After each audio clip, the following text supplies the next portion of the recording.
अब जैसे जैसे रिसर्च आगे बढ़ता गया, समय आगे बढ़ता गया, हमारे पास मॉडर्न इक्विपमेंट आते गए और स्टडी भी आगे बढ़ता गया, तो 1902 में सटन एंड बावेरी ने क्रोमोसोमल थ्योरी दे दिया। उसके बाद 1910 में एक साइंटिस्ट थे टी.एच. मॉर्गन, उन्होंने ड्रोसोफिला पे काम किया था। ड्रोसोफिला मेलानोगास्टर याद है क्लास में, fruit fly, Drosophila melanogaster fruit fly याद आ गया होगा। उस पे काम किया टी.एच. मॉर्गन ने 1910 में। 1910 में टी.एच. मॉर्गन ने ड्रोसोफिला पे काम किया था और इस पे काम करते हुए उन्होंने दो कंसेप्ट दिया, एक लिंकेज और एक रिकॉम्बिनेशन। रिकॉम्बिनेंट बोलते हैं लिंकेज और रिकॉम्बिनेंट। अभी इसको हम लोग डिस्कस करेंगे। इसके पहले 2-3 पॉइंट इसके बारे में जान लीजिए। सेकंड, इसमें टी.एच. मॉर्गन के एक स्टूडेंट थे अल्फ्रेड स्टर्वेंट। तो अल्फ्रेड ने क्या किया था, इनके स्टडी के बेस पे ही इन्होंने रिकॉम्बिनेशन फ्रीक्वेंसी का यूज करके जीन मैप तैयार कर दिया। यानी जीन मैपिंग किसने किया? स्टार्टिवेंट ने, अल्फ्रेड स्टार्टिवेंट ने, जो कि टी.एच. मॉर्गन के स्टूडेंट थे। इन्होंने जीन फ्रीक्वेंसी का यूज किया। फ्रीक्वेंसी का जो मैथमेटिक्स है, फ्रीक्वेंसी के बेस पे इन्होंने बताया कि दो जीन के बीच डिस्टेंस क्या होता है। ठीक है, तो फ्रीक्वेंसी में इन्होंने 2 पॉइंट बताया कि एक तो रिकॉम्बिनेशन फ्रीक्वेंसी जो है वो ये किसी भी कंडीशन में 50% से अधिक नहीं हो सकता, यानी लेस देन 50%। सेकेंड पॉइंट क्या था इनका, 1% recombination frequency means 1 centimetre distance. 1 centimorgan, not centimetre, 1 centimorgan. ये कभी कभी एग्जाम में पूछा जाता है या फिर इंटरव्यू वगैरह पूछा जाता है। CM is stand for in gene mapping, CM is stand for centimorgan, not the centimetre. यानी अगर रिकॉम्बिनेशन फ्रीक्वेंसी आया 46%, इसका मतलब क्या है, 46 सेंटीमॉर्गन दो जीन के बीच डिस्टेंस है। 2 पॉइंट क्लियर है। ये किसने दिया था? स्टार्टिवेंट ने। टी.एच. मॉर्गन ने जब काम किया तो 2 कंसेप्ट दिए, एक तो लिंकेज का और रिकॉम्बिनेंट का। रिकॉम्बिनेंट भी डिस्कस कर लेते हैं। 2 क्रोमोजोम्स है, क्रोमोजोम्स A और क्रोमोजोम्स B। ऐसे पेयर समझिए जैसे ह्यूमन के 23 होते हैं ना,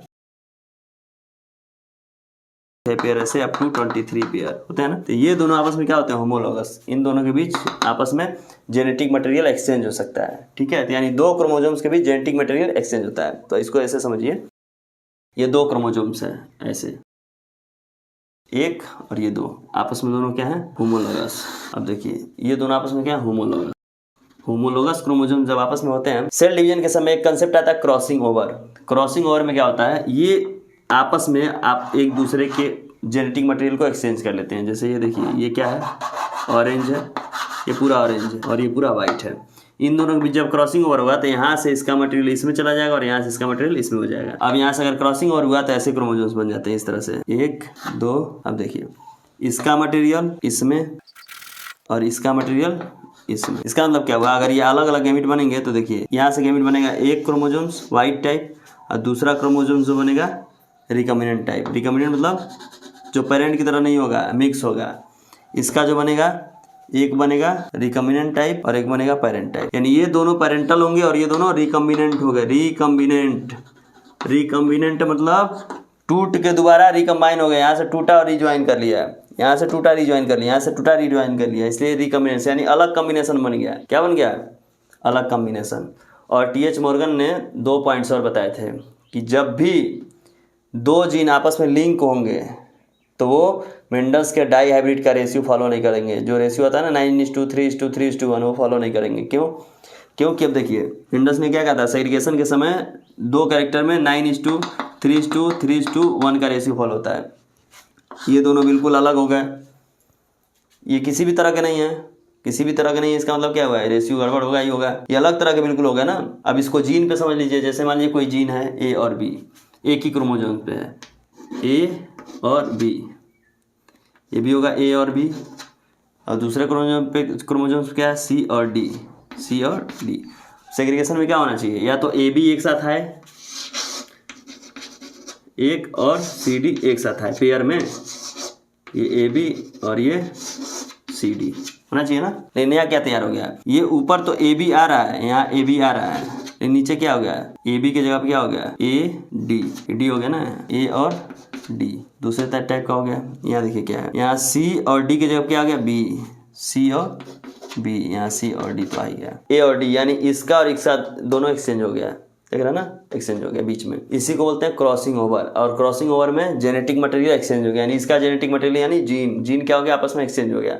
जब एक्सचेंज होता है तो क्या बनता है? रिकॉम्बिनेशन। इसी को टी.एच. मॉर्गन ने समझाया था और कंसेप्ट दिया लिंकेज का। तो लिंकेज मतलब क्या होता है? जब 2 जीन आपस में लिंक हो, जितना क्लोज हो, यानी सेंटीमॉर्गन का जो ये मैपिंग डिस्टेंस है, रिकॉम्बिनेशन फ्रीक्वेंसी जितना कम होगा है, यानी 50% रिकॉम्बिनेशन का मतलब 100% दूर है वो, तो उनमें क्रॉसिंग ओवर हो जाएगा। अब देखिए अगर ये जीन बिल्कुल पास होते हैं ऐसे ए बी, तो यहाँ से टूटता है, अगर मान लो ए बी यहाँ से होता है और यहाँ से टूट रहा है तो यहाँ बदल जाता, चेंज होता ना, लेकिन ये दोनों जीन एक ही साथ रह जाते हैं। तो मान लीजिए ये क्रोमोसोम्स है कोई, अगर ए है, बी है, सी है, डी है, अगर कहा जाए इसमें सबसे ज़्यादा चांस कहाँ पे है रिकॉम्बिनेशन बनने का, तो ए और बी के बीच में, सी और डी के बीच में। सबसे कम चांस कहाँ है, बी और सी के बीच में, क्योंकि दोनों ज़्यादा क्लोज हैं।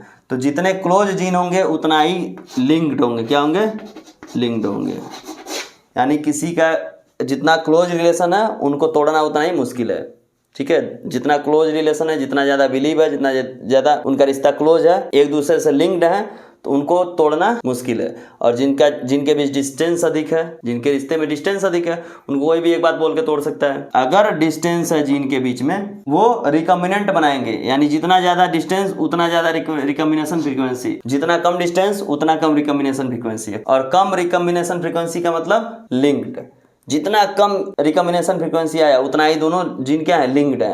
और जब लिंक्ड है तो क्या होगा, वो 9:3:3:2 रेशियो फॉलो नहीं करेंगे, क्योंकि दोनों एक साथ हैं तो सेग्रीगेट भी नहीं कर सकते हैं। क्योंकि अभी क्या था, आर और आर, टी और टी, ये आपस में क्या है, आर टी के साथ भी जाता है, आर टी के साथ जाता है। दोनों अगर लिंक है बिल्कुल पास में, तो आर के साथ टी तो रहेगा ही, कैपिटल टी जाएगा ही नहीं, था ना ऐसे, आर टी। इसमें क्या था, आर टी के भी साथ, आर टी के साथ। अब दोनों एकदम पास में बिल्कुल क्लोज है एक दूसरे से, तो टूटेगा ही नहीं, सिर्फ यही रहेगा, सिर्फ यही रहेगा। तो ये वाला रेशियो आएगा नहीं, समझ में आ रहा है। इंडिपेंडेंट असॉर्टमेंट में जब ये आएगा तभी तो 3:3:1 आएगा, तो ये तो आएगा ही नहीं, दोनों लिंक है। तो सिंपल क्या कंक्लूजन हुआ, अगर दो जीन आपस में लिंक है तो वो कौन सा रेशियो नहीं फॉलो करेंगे, 9:3:3:1, यानी डायरेक्ट रेशियो नहीं फॉलो करेंगे। कंफर्म है, ठीक है, याद रखिए, ये ऑब्जेक्टिव क्वेश्चन पूछता है। और दूसरा कि ये कभी भी इंडिपेंडेंट असॉर्टमेंट शो ही नहीं करेंगे, इंडिपेंडेंट असॉर्टमेंट शो ही नहीं करेंगे। कैसे करेंगे, दोनों आपस में लिंक हो गए तो कहाँ करेंगे, ये आएगा ही नहीं। इंडिपेंडेंटली कहीं सॉर्टेड ही नहीं होंगे, एक दूसरे के साथ ही जाएंगे। अगर दो लोग बिल्कुल क्लोज हैं, भाई हम आएंगे तुम्हारे साथ, जाएंगे तुम्हारे साथ, रहेंगे तुम्हारे साथ, जिएंगे तुम्हारे साथ, मरेंगे तुम्हारे साथ, हमको अलग रहना ही नहीं है, उस कंडीशन में कैसे होगा। और इंडिपेंडेंट असॉर्टमेंट क्या होता है, हम आए किसी के साथ, गए किसी के साथ, रहे किसी के साथ, जिए किसी के साथ, मरे किसी के साथ, ठीक है, इंडिपेंडेंट असॉर्टमेंट। यानी डिस्टेंस अधिक है तभी तो ऐसा हुआ, डिस्टेंस बिल्कुल क्लोज है तो क्या होगा, बिल्कुल साथ ही आए साथ ही जाएंगे, साथ ही रहेंगे, साथ ही जो भी होगा। तो टी एच मॉर्गन ने क्या बताया, लिंकेज, दो जीन आपस में लिंक्ड हैं तो रिकॉम्बिनेशन फ्रीक्वेंसी कम होगा, यानी रिकॉम्बिनेंट होने के चांस बहुत कम होंगे। दो जीन के बीच डिस्टेंस अधिक है तो रिकॉम्बिनेशन फ्रीक्वेंसी अधिक होगा। लिंकेज क्या होता है, लिंकेज कभी कोई पूछ देता है what is linkage. Linkage means the tendency of two gene live together, inherited together, यानी जीन की ऐसी प्रवृत्ति जिसमें वो एक साथ आना भी चाहें, एक साथ जाना भी चाहें, एक साथ रहना भी चाहें, दोनों लिंक्ड हो गए, सिंपल उसको बोलते हैं। It's okay. तो टी एच मॉर्गन ने क्या किया था एक्सपेरिमेंट में, उसको भी थोड़ा सा डिस्कस कर लेते हैं। टी एच मॉर्गन ने जब ड्रोसोफिला पे कंसेप्ट दिया लिंकेज और रिकॉम्बिनेंट का, तो उसने कुछ कैरेक्टर स्टडी किया है। तो ड्रोसोफिला में कैरेक्टर क्या था, व्हाइट आई और येलो बॉडी। इसका डोमिनेंट कैरेक्टर क्या था, ब्राउन बॉडी और रेड आई, एक साथ स्टडी किया, ठीक है। बॉडी कलर को और आई कलर को एक साथ स्टडी किया। दूसरे में स्टडी किया आई कलर को और बॉडी के साइज को, ठीक है। तो दोनों के जीन कॉम्बिनेशन को पहले हम लोग लिख लेते हैं, फिर एक चार्ट के द्वारा स्टडी करेंगे। येलो बॉडी जिसको वाई से रिप्रेजेंट करते हैं, व्हाइट आई डब्ल्यू से रिप्रेजेंट करते हैं, सो क्या पहला कॉम्बिनेशन। उसके बाद इसका डोमिनेंट क्या, सिर्फ प्लस लगा देंगे डोमिनेंट हो जाएगा।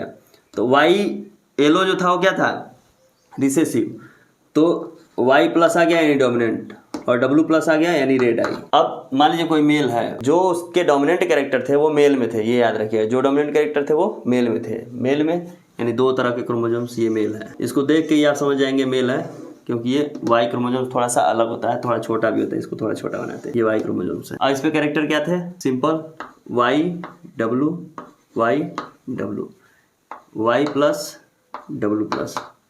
आपको पता है जब एक्स लिंक्ड कैरेक्टर होते हैं तो वाई क्रोमोसोम्स पे नहीं होते हैं। देखिए ये फीमेल और ये मेल, इसको ऐसे समझिए, मेल और ये फीमेल, बिल्कुल आराम से समझिए। और इसका F1 जनरेशन बनेगा तो क्या होगा, एक ही सेल में आ जाएंगे ये। अब आप इसको जो एनसीईआरटी में चार्ट है उससे भी समझ सकते हैं। तो दो कंडीशन हो सकता है इसका, जैसे होता है ना, इसी से समझिए, XX फीमेल और XY मेल। दो कंडीशन क्या हो सकता है, एक तो X यहाँ से एक ही यूनिट बनेगा X, तो XX आके क्या बना ले, फीमेल, या फिर X और Y या क्या बना ले, मेल, हो सकता है ना। सेम ऐसे ही मान लीजिए, अगर ये X है, इसको आप सब मानिए, ये X है, ये भी X है, ये X है और ये Y है। पहला कंडीशन क्या है, इसमें से कोई x इसके x के साथ कंबाइन होके एक बना ले, पॉसिबिलिटी है ना।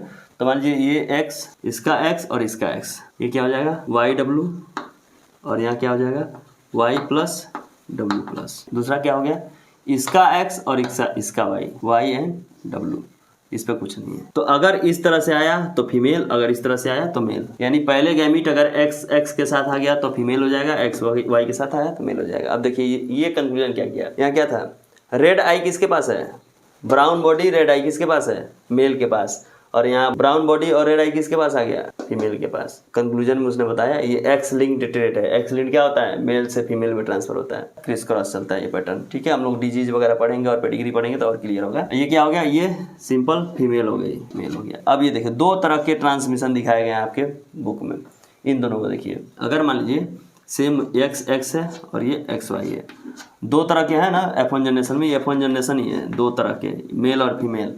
अगर लड़की हुई तो ऐसा, लड़का हुआ तो ऐसा।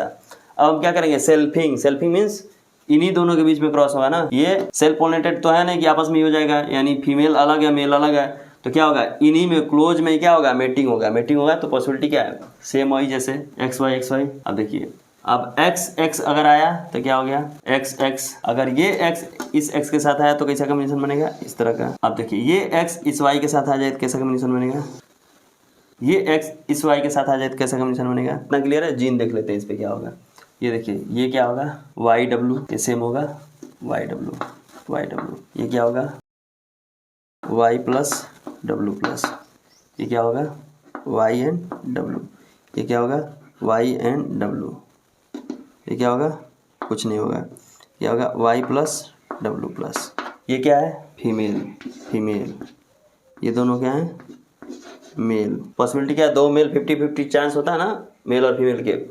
देखिए था कहाँ पे, रेड आई ब्राउन बॉडी किसके पास था, मेल के पास, आया कहाँ, फीमेल के पास। फीमेल के पास से फिर आ गया, फीमेल के पास तो था ही, फिर फीमेल से आ गया मेल में, फीमेल से कहाँ गया, मेल में। क्रिस क्रॉस हो रहा है ना, मेल टू फीमेल, फीमेल से मेल, क्रिस क्रॉस पैटर्न हो रहा है। तो क्रिस क्रॉस पैटर्न के स्टडी से इन्होंने कहा कि जो आई कलर जीन है और ब्राउन बॉडी वाला जीन है, जो बॉडी कलर जीन और आई कलर जीन है वो कहाँ पे, एक्स लिंक्ड है। एक्स इनहेरिटेड कर सकते हैं, सेक्स लिंक्ड कर सकते हैं, क्योंकि जो भी क्रोमोजोम्स सेक्स डिटर्मिनेशन में पार्टिसिपेट करता है उसको सेक्स क्रोमोजोम्स बोलते हैं। अभी आगे सेक्स डिटर्मिनेशन का आएगा। ये XX, ये भी XX, और ये भी XY, और ये XY। अब देखिए इस पॉपुलेशन से मेंडल्स ने कहा कि इस पॉपुलेशन में 99 पॉइंट के आसपास, यानी 98 पॉइंट के आसपास क्या थे, पेरेंटल, 98 पॉइंट समथिंग थे पेरेंटल। अगर ये दोनों पेरेंटल थे 98 पॉइंट के आसपास, तो ये दोनों क्या थे, दोनों जीन बिल्कुल क्लोज लिंक्ड थे।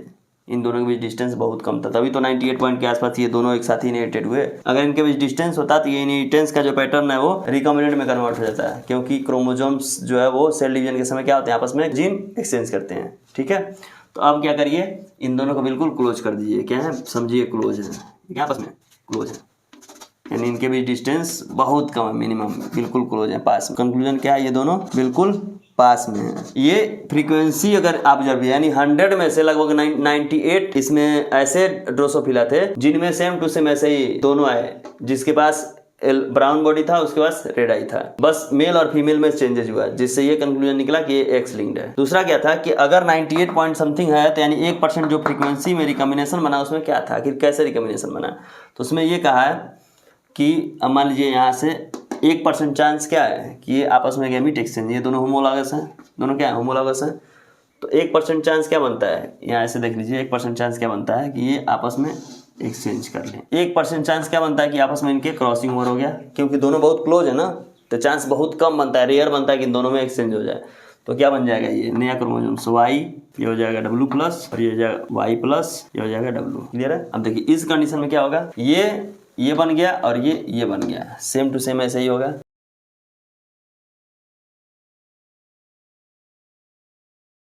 अब जहाँ जहाँ ये है Y और W, वहाँ क्या हो जाएगा, YW प्लस। ये क्या हो गया, YW प्लस, नीचे क्या हो जाएगा, YW। ये क्या हो गया, Y प्लस W, नीचे क्या हो गया, YW। ये क्या हो गया, YW वाला YW ही रहेगा। ये Y प्लस W प्लस क्या हो जाएगा, Y प्लस W। ये आप मिला सकते हैं उस चार्ट से, ठीक है, जो एनसीईआरटी में दिया है, बिल्कुल सेम ऐसा ही है, बस इसका सीक्वेंस इधर उधर हो सकता है, बिल्कुल यही है। ठीक है, अब रिकॉम्बिनेंट का मतलब क्या हुआ, अब ये क्या था, येलो बॉडी के साथ क्या था, व्हाइट आई था, येलो बॉडी के साथ क्या था, व्हाइट आई था, लेकिन येलो बॉडी के साथ क्या आ गया, रेड आई, येलो बॉडी रेड आई, ये क्या हो गया, रिकम्बिनेंट हो गए। येलो बॉडी के साथ क्या था, व्हाइट आई। अभी देखो रिकम्बिनेंट का मतलब क्या हुआ, क्रोमोसोम्स टूट के हुए हैं, ना कि इसका इधर एक्सचेंज हुआ है, क्रोमोसोम्स टूट के ब्रेक डाउन हुआ है। रिकम्बिनेंट मतलब ब्रेक होगा फिर रिज्वाइन होगा, उसको बोलेंगे रिकम्बिनेंट। तो इस पूरे पैटर्न से उन्होंने कंक्लूजन क्या दिया है कि ये जो येलो कलर के जीन्स हैं, यानी बॉडी कलर के जीन्स और आई कलर के जीन्स आपस में क्या है, लिंक्ड हैं। ये दोनों आपस में लिंक्ड है, यानी क्लोज है बिल्कुल। इनका रिकम्बिनेशन फ्रीक्वेंसी क्या है, लगभग 1%, यानी दोनों के बीच डिस्टेंस क्या है, लगभग 1 सेंटीमोर्गन। बॉडी कलर और आई कलर, बिल्कुल ध्यान से समझिएगा, बॉडी कलर और आई कलर, ये किसने दिया, टीएच मॉर्गन ने, ठीक है। अब देखिए दूसरा इन्होंने जीन कॉम्बिनेशन का स्टडी किया, बॉडी का साइज और आई कलर, इन दोनों के बीच इन्होंने डिस्टेंस काफी ज्यादा रिकॉग्नाइज किया, इसलिए इनका रिकॉम्बिनेशन फ्रीक्वेंसी ज्यादा आया।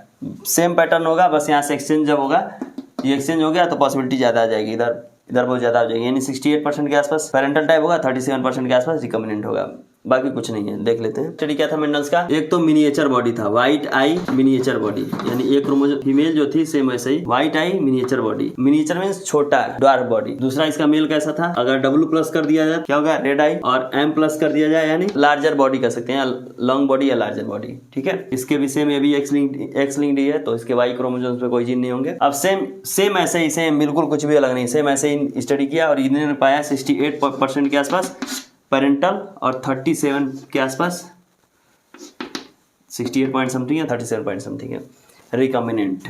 क्या पाया, रिकम्बिनेंट, यानी इसके बेस पे रिकम्बिनेशन फ्रीक्वेंसी 37% के आसपास। इसका मतलब दो जीन के बीच, यानी W और M जीन के बीच डिस्टेंस क्या है, 37 सेंटीमोर्गन, यानी ये दोनों आपस में ज़्यादा दूरी पे हैं। अब देखिए, अब क्या कहा कि मान लीजिए क्रोमोसोम्स है, क्रोमोसोम्स पे इस पे एक रेड कलर का जीन है और एक वाई कलर का जीन है और एक मिनिएचर जीन है। तो कहा कि वाई और डब्लू ये आपस में क्या है, लिंक्ड है, बहुत कम डिस्टेंस है, और डब्लू और एम ये दोनों आपस में क्या है, ज़्यादा दूरी पे है, यानी इनके बीच डिस्टेंस ज़्यादा है, तो इनके बीच फ्रीक्वेंसी ज़्यादा बनेगी रिकम्बिनेंट, यानी इनके टूटने का चांस ज़्यादा है, ज़्यादा टूटेंगे ज़्यादा रिकम्बिनेंट बनेंगे। ऐसे था, वाई और एम दोनों पास में है और वाई और डब्लू पास में है और डब्लू और एम दूर है। ऐसे इन दोनों के बीच डिस्टेंस कम है, इन दोनों के बीच डिस्टेंस अधिक है। इसी डिस्टेंस और रिकम्बिनेंट फ्रीक्वेंसी के बेस पे जो स्टार्टिंग थे वो जीन मैप दिए, मैपिंग आप जीन या जीन मैपिंग कर सकते हैं, यानी जीन के बीच क्या डिस्टेंस है वो दिया था। तो सिंपल टीएच मॉर्गन ने क्या कहा, जब दो जीन पास में, इसका मतलब दोनों क्या है, लिंक्ड है।